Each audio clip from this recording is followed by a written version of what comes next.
জানো তো, ছোটবেলাতে আমি পাবদা মাছকে বল মাছের বাচ্চা ভেবে খেতাম না। আর বড় হয়ে যখন বুঝতে পারলাম দুটো মাছই আলাদা, তখন থেকে পাবদা মাছ খেতে শুরু করলাম। আর এই পাবদা মাছই হয়ে গেল আমার পছন্দের মাছগুলোর মধ্যে অন্যতম।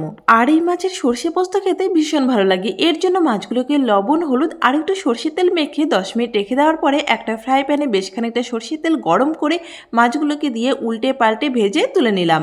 এরপর একটা মিক্সার জারে 2 চামচ করে সর্ষে পোস্ত, কয়েকটা পাকা লঙ্কা আর একটু লবণ দিয়ে স্মুথ একটা পেস্ট বানিয়ে নিলাম। আর সর্ষে বাটার সময় একটু লবণ দিলে এর তেতো ভাবটা কেটে যায়। এবার এই মাছ ভাজা তেলের মধ্যে 1/2 চামচ কালো জিরে, 2টো শুকনো লঙ্কা, একটা বড় সাইজের টমেটো কুচি দিয়ে নেড়েচেড়ে একটু কষিয়ে নিয়ে এর মধ্যে দিয়ে দিলাম পরিমাণ মতো লবণ, হলুদ, 1/2 চামচ লঙ্কা গুঁড়ো আর 1 চামচ টক দই দিয়ে ভালো করে নেড়েচেড়ে কষিয়ে নিয়ে সর্ষে পোস্তর পেস্ট দিয়ে আরো কিছুক্ষণ কষিয়ে এর মধ্যে 1 কাপ জল ঢাকা দিয়ে ভালো করে ফুটিয়ে নিয়ে ভেজে রাখা মাছগুলোকে দিয়ে আরো 5-6 মিনিট রান্না করে নেওয়ার পরে সবশেষে একটু ধনেপাতা আর কয়েকটা চেরা কাঁচা লঙ্কা দিয়ে নামিয়ে দিলাম। কেমন লাগলো আজকের রেসিপি?